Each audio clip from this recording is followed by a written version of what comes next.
Every time I think about those kids, it gets me mad. And by the way, it happens on the streets of Chicago every day.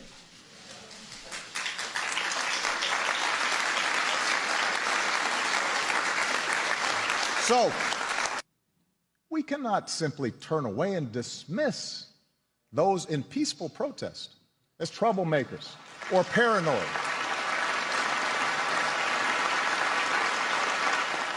Whether you are black or white or Hispanic or Asian or Native American or of Middle Eastern descent, we have all seen this bigotry in our own lives at some point. We've heard it at times in our own homes. If we're honest, perhaps we've heard prejudice in our own heads and felt it in our own hearts. We know that. And while some suffer far more under racism's burden,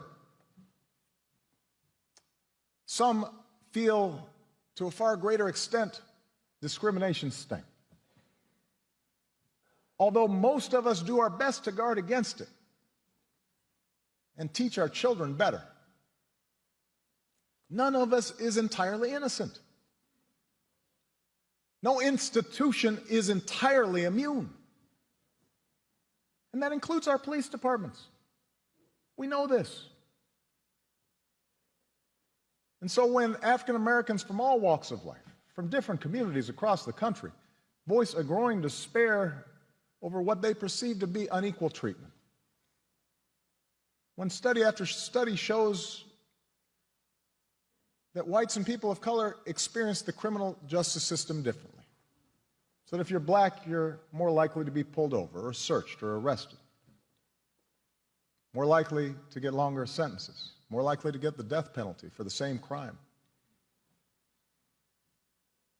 When mothers and fathers raise their kids right and have the talk about how to respond if stopped by a police officer, yes, sir, no, sir, but still fear that something terrible may happen when their child walks out the door,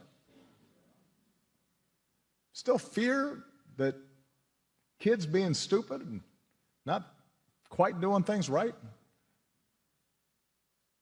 might end in tragedy, when all this takes place more than 50 years after the passage of the Civil Rights Act, we cannot simply turn away and dismiss those in peaceful protest as troublemakers or paranoid